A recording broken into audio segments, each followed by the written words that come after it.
I'm going to look at interpolation in Affinity Photo's procedural texture filter. And it turns out that, as usual, something that seems quite simple can get really complicated. So I have a couple of textures here. I'm blending them together. I have two different noise functions, and I'm mixing them together using the sine interpolation function. So I can mix these and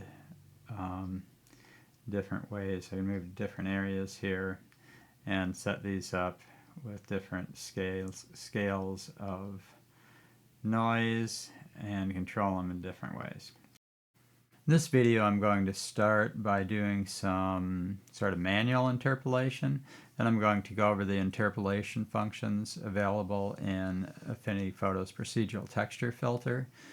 And then I'll work back to this example here that's more complicated. To get started, I'll start with a 1024 by 1024. I've colored it black, or I filled it with black, and I'm going to add a live filter, procedural texture, start with a new one, and assign it to all three colors. To get started, I'll start with my variable v for my coordinate system, and that's going to just be a vec2 of rx, ry times a divided by w. And I'll just show what it looks like here. I add my a variable, I'll call that scale, and I'll bring that up. So I have my color coordinates there. Now I'm going to create some Perlin noise. I'll use perlinhcubic based on V, O, and S. So I need to add an octave, which will be O.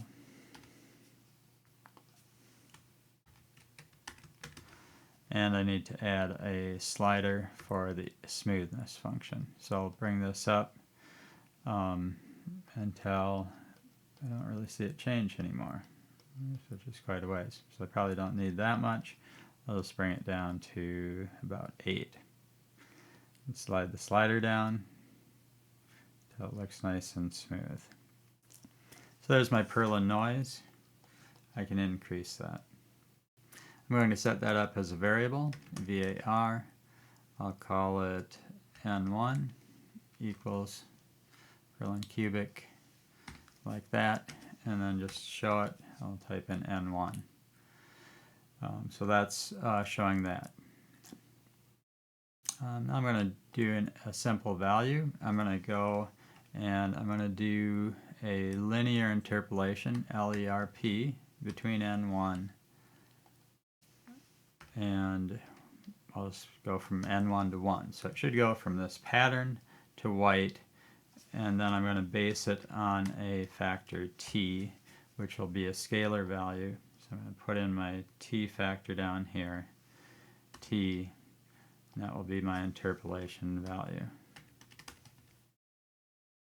I see that when t is 1, I have a pure white image, and then as I slide it this way, it gradually fades in my Perlin noise. Now, I could do that another way. So I could have mixed these. I could take my n1, my Perlin noise, and multiply it by the slider, t, and let's see how that works. So now it's black, because that's what my canvas started with. Now I slide in. So that wasn't exactly what I needed. So I'm going to have it multiplied by 1 minus t, and then I'm going to add on a 1 times t, or just t, to this. So 1 minus t, I have my noise, and as I bring this up, it goes to all white. I'm going to create another copy of this noise. I'll call it noise 2, and just to make it a little bit different, I will multiply this by 4. So it'll be a higher frequency. Instead of t, I'm going to take t times n2.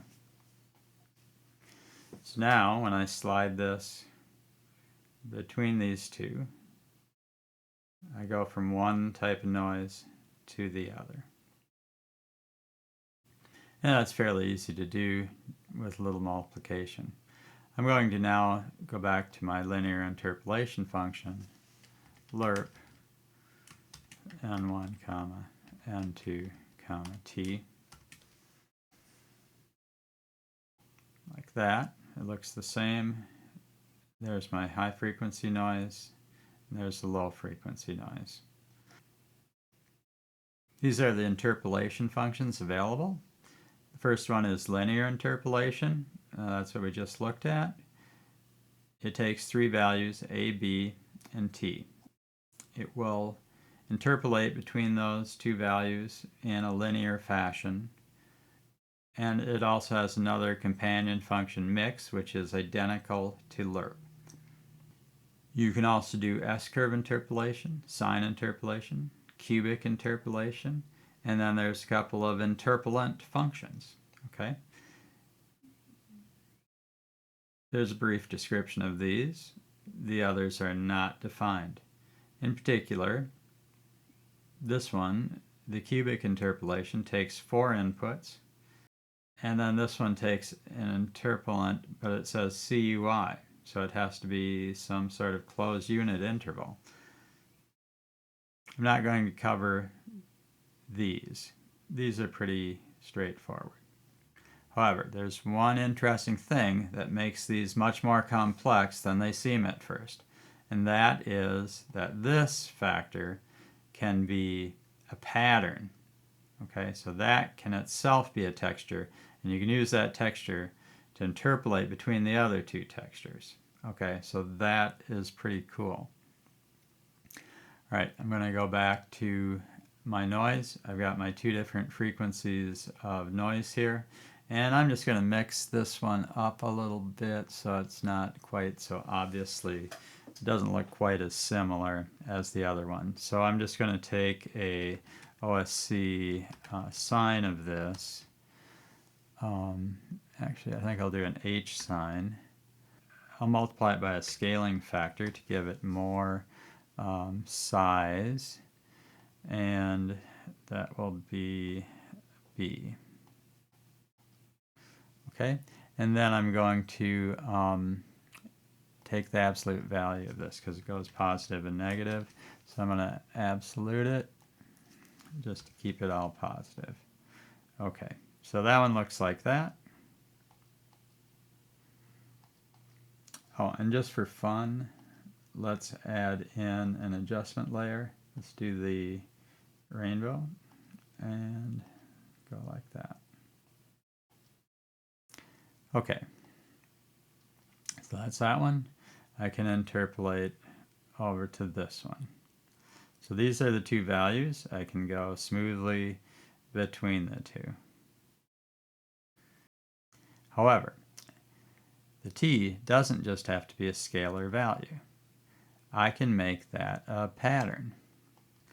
And so I'm going to introduce another variable, n3, and this one I will make a, let's just make it OSC sine of v dot x. And instead of t over here, I'm going to have n3.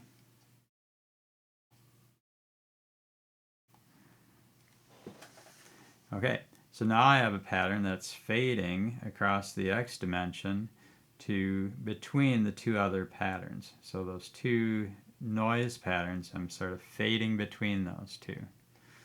Increase this.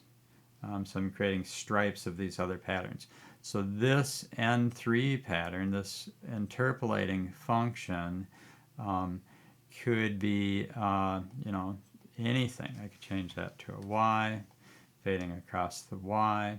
I could change that to a just the V on that one, where I have sort of a checker pattern of the different patterns, or I could make this into a Perlin noise function where it's just randomly going between the two. I'm going to change these to, I'm going to change this to 0.2 so that it's nice and smooth. But you could have it be any function that you want. And so I thought that was pretty interesting. Makes this interpolation much more complicated than you initially think it is.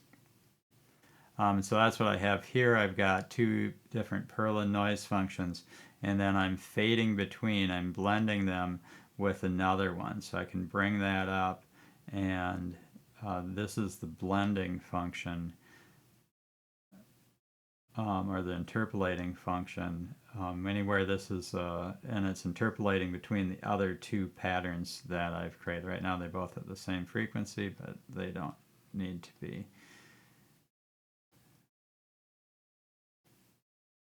Like that.